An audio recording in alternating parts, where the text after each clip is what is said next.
I'm Ben Broghammer, and you're listening to the Ben Broghammer Show. Well, welcome back to the show.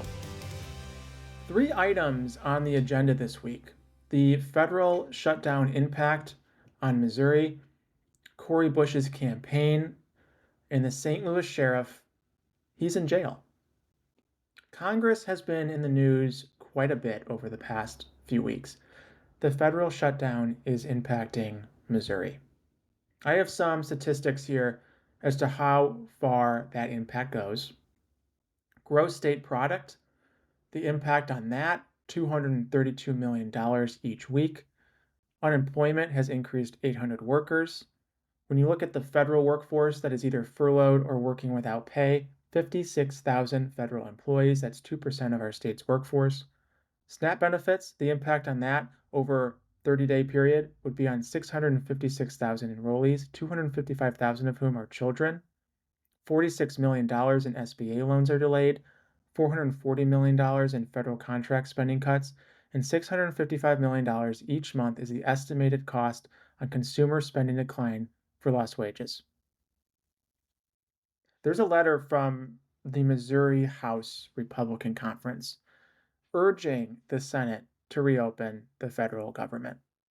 No letters shared by Democrats.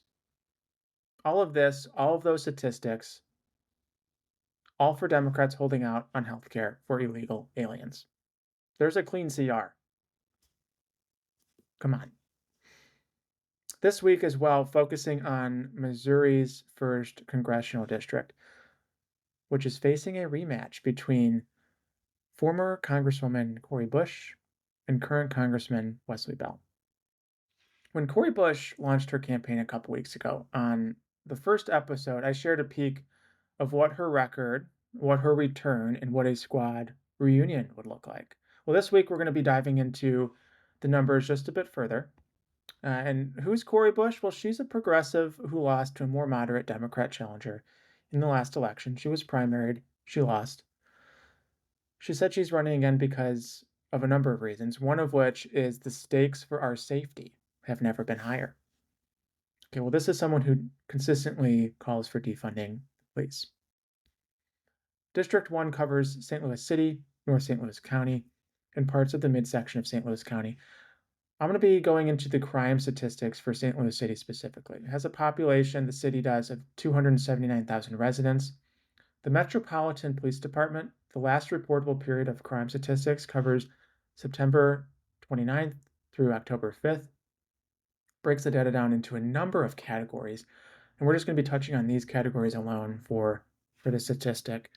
Murders, sexual assault, robberies, aggravated assault, burglary, felony theft, and auto theft. Collectively, within just these categories alone, the last 7 days, 178 crimes.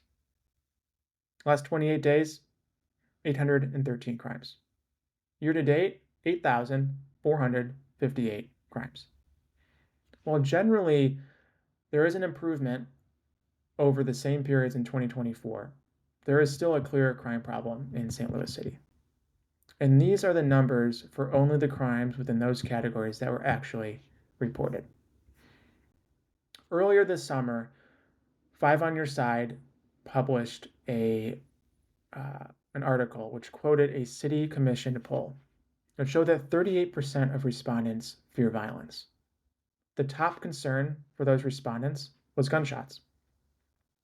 Survey also revealed 43% were satisfied with police response times. And 22% of those who called 911 said that no emergency responders ever showed up at all. Those are the facts. So what do you think? Well, someone who repeatedly and consistently preaches about defunding the police, will that improve statistics or make them worse?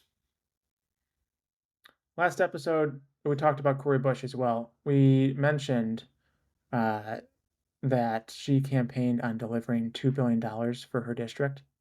That was heavily debunked. Actually, in fact, that figure jumped from $41 million to $2 billion in less than a month when her last campaign was stating this claim. That's a 4,778% increase. So we're going to be getting into the numbers on what the district has actually received. And I'm going to call this segment, Show Me the Money. So show me the money. What do we have? $49 million of DoD research grants. She voted against those. It included $6 million from the Department of Justice to increase police department headcounts, provide overtime pay, or purchase new equipment. She voted against that too.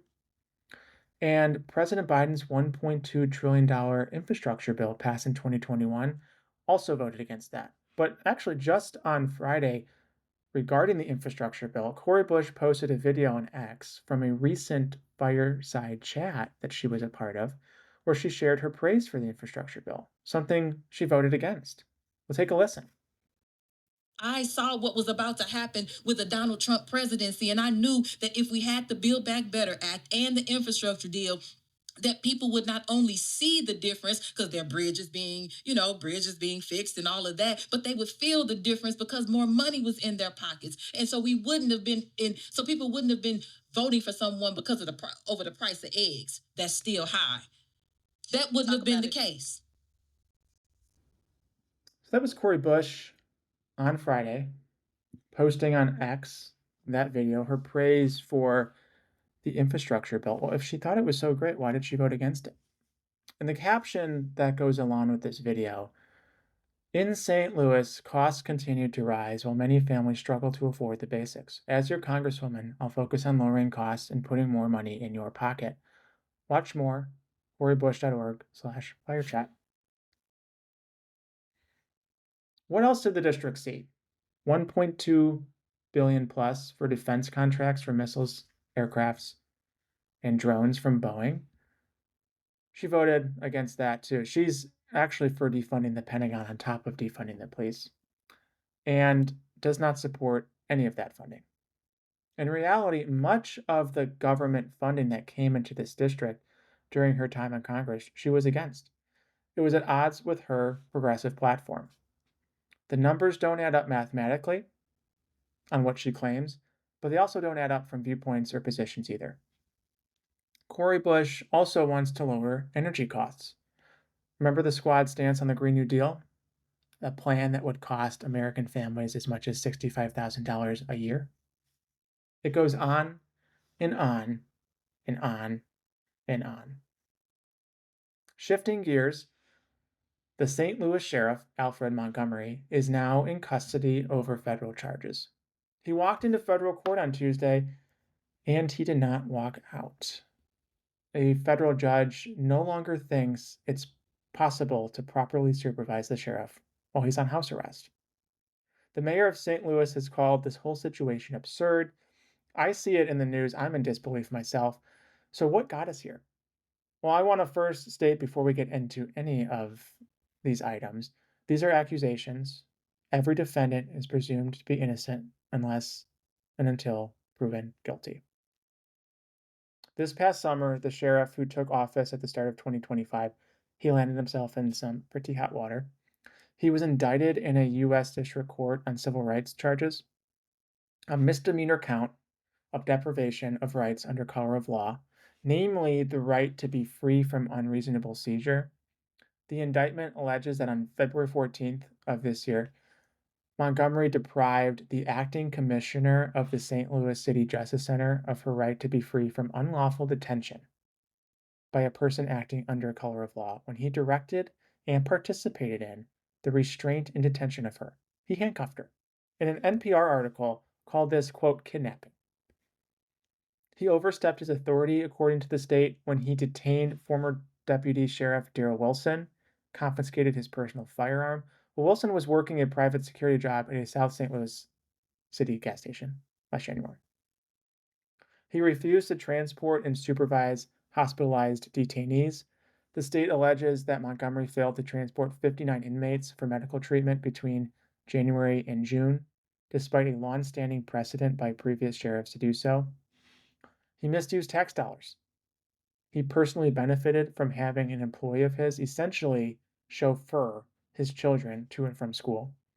Financial management goes deep. It includes increasing the deficit for the department, questionable purchases such as golf carts, gold-plated badges, and he bought himself a Chevy Tahoe Tacom car and a number of office robots. and he fired longtime employees, saying that he wanted a fresh start when he took office for his administration, and that triggered roughly a $500,000 in payouts for accrued benefits. But that's not really what's led him to sitting in jail.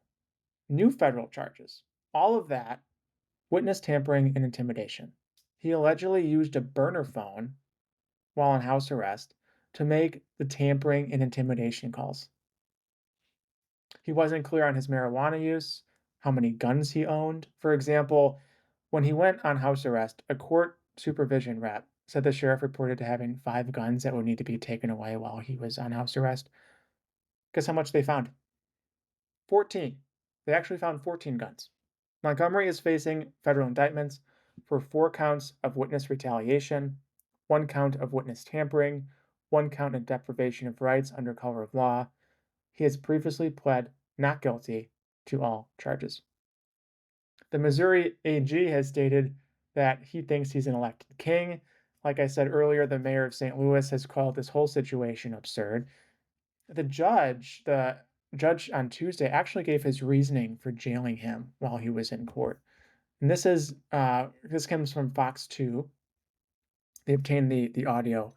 I'm going to play this, and I'll let you make up your own mind here.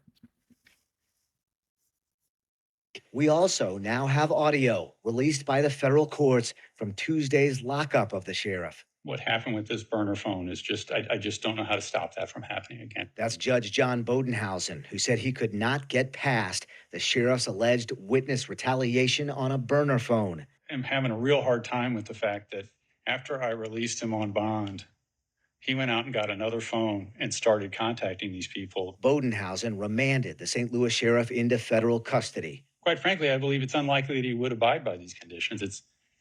He's been extremely cagey with pretrial from the beginning. The courts are now considering Sheriff Montgomery's appeal. Chris Hayes, Fox 2 News. Fox 2 reported that out just the other day. There is an interim sheriff now while all this plays out. So those are the facts. On elections locally, before we wrap up, a number of candidates are declaring their candidacy across the region. You have state representatives, state senators, county council. This show is all about presenting the facts, giving you, the listener, information to best form your own opinions. If any candidate is listening and wants to reach this audience, explain your platform and why you are running, get in touch. I'd love to have you join the show. It's an open invitation, regardless of your party. In the next few episodes, I'm planning on touching more on candidate positions, what they really mean for our community, further budget insights as we dig into where our tax dollars are being spent, and we'll also be taking a look at the book choices in local libraries, specifically what the children of our community have available to them at our local libraries. Shocking. Absolutely shocking. So those are the facts. This is the Ben Broghammer Show. Thank you for listening. And be sure to like, follow, and subscribe on whatever platform you use to listen and keep up with the show. Until next time.